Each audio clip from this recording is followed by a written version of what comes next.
The second best head coaching hire of the 2025 offseason for my money is Liam Cohen to the Jacksonville Jaguars.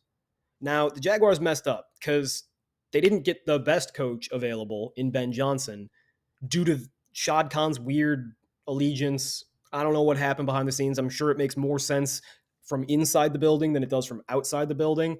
But why was Trent Baalke there? Like, what does he do good? Because he was supposed to be a brilliant genius at defensive line picks and evaluation, which is the easiest thing to evaluate anyway in the first place. And then he picked Trayvon Walker over Aiden Hutchinson, arguably already the best defensive end in football in 2024. Played 6 games, but I've never seen 6 games like that. Anyway, once the Jaguars woke up and got rid of Baalke, they were able to get Liam Cohen, and they stole him right from underneath the Buccaneers. We're not going to place an adjective here. We're just going to say from under their noses. Now, I don't think Liam Cohen is an amazing offensive mind, but I think he's a really good one, and probably the second best available because it's a slow time to be looking for offensive coordinators. Where are you going to find a good offensive coordinator when all the best offenses are run by offensive head coaches, right? There's a reason that you need an offensive head coach because all the good OCs get poached and it's really hard to find them once they get poached, right? Like if 29 teams have head coaches who call the plays on offense, where are the other 3 teams finding their offensive minds? You got to take risks. You got to gamble on guys who have never called plays. Sometimes it works. Sometimes it doesn't. But regardless, Liam Cohen has proven at Kentucky and at Tampa Bay, he can call some plays now. I think that, especially in Tampa Bay, his numbers were a little bit buoyed by having a really great quarterback. Baker Mayfield's 2024 season was incredible. Not just like for Baker Mayfield, not just because it was productive, but like the film was elite. Not like elite like top 5, like elite like, oh shit, one of the best seasons we've seen in years. That being said, I still think Liam Cohen's a really good run designer. And I think that his downfield concepts are good even if he doesn't call them enough.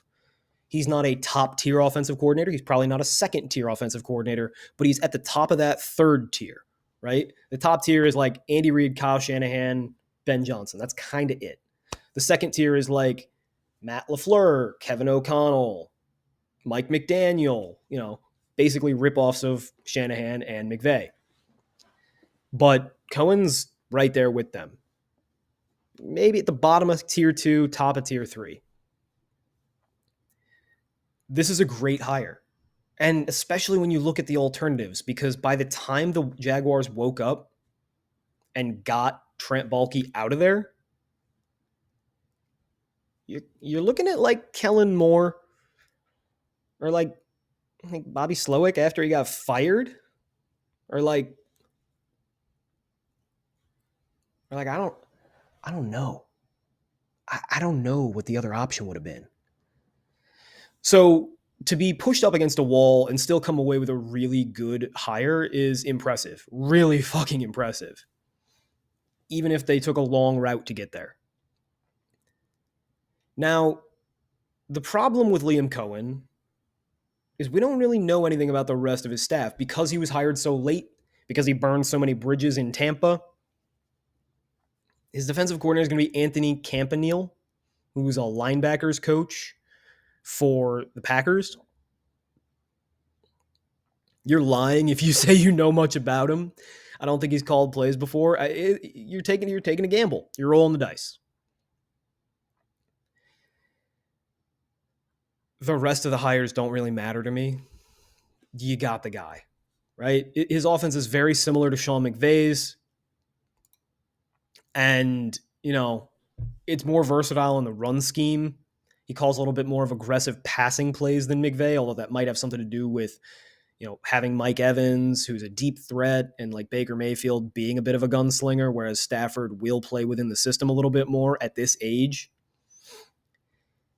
I guess the only real issue I have, if I had to guess, is that Liam Cohen, as I mentioned in my Ben Johnson segment, he's not really an innovator. He's more of a ripoff artist. He runs a lot of what McVay did or does. He adds in Shanahan elements, which, is like saying that he's mostly blue, but sometimes he's azure, right? Or sometimes he's navy, but sometimes he's royal. It's all blue. If Liam Cohen doesn't have a second pitch, if he doesn't have the ability to innovate, he'll get figured out pretty quickly. But the screen game is really well designed. The run game's really well designed. Hopefully he stops calling them every first down. He adds some variability into his play calling sequencing. But I think it's a great hire.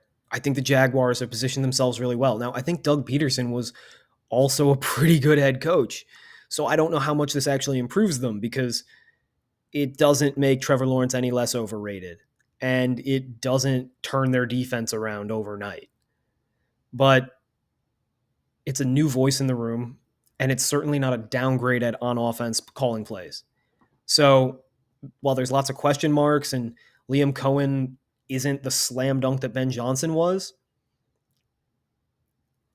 worst case scenario, the Jaguars will know in a year or two that Liam Cohen's not the guy, and they can get the next guy in. Whereas with a defensive coach, there's this constant cycle of, well, yeah, they stunk for the first 2 years, but what if we get the right offensive coordinator? Well, A, if you get him, he's gone within a year, because that's just how it happens. And B, then just keep the offensive coordinator as your head coach, which is exactly what the Buccaneers should have done. Right? The Buccaneers are like, oh, we just need to get Todd Bowles the right offensive coordinator, and we'll be a contender. Well, you got the offensive coordinator. You had a top 5 offense despite arguably your best receiver getting injured for half the year. And you let him go? You let the offensive coordinator go? Well, surely you had an elite defense. Oh, no, it was 28th in the league, and the reason that your team lost despite averaging 30 points a game? What? Well, maybe Todd Bowles is just like brilliant on fourth down, right? He knows never to punt, right? He manages the clock so good. He steals you possessions. He steals possessions from the other team with his clock. Oh, fuck. This is the same Todd Bowles who cost his team 4 games this year with clock management. I think the Bucs might have made a big mistake, and I think they're going to learn pretty quick. Hope I'm wrong. As a Baker Mayfield fan, I hope I'm wrong, but the Jaguars' coup is the Buccaneers' folly. Too bad they never play each other, because it'd be a fun little rivalry. Do I love how Liam Cohen left with all the secrecy and the behind-the-scenes shit? No, it's not cool.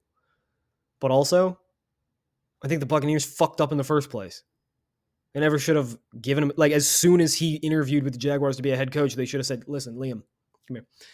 If they offer you a job and you're thinking about taking it, let us know first, because we'll probably promote you right here. You don't have to move.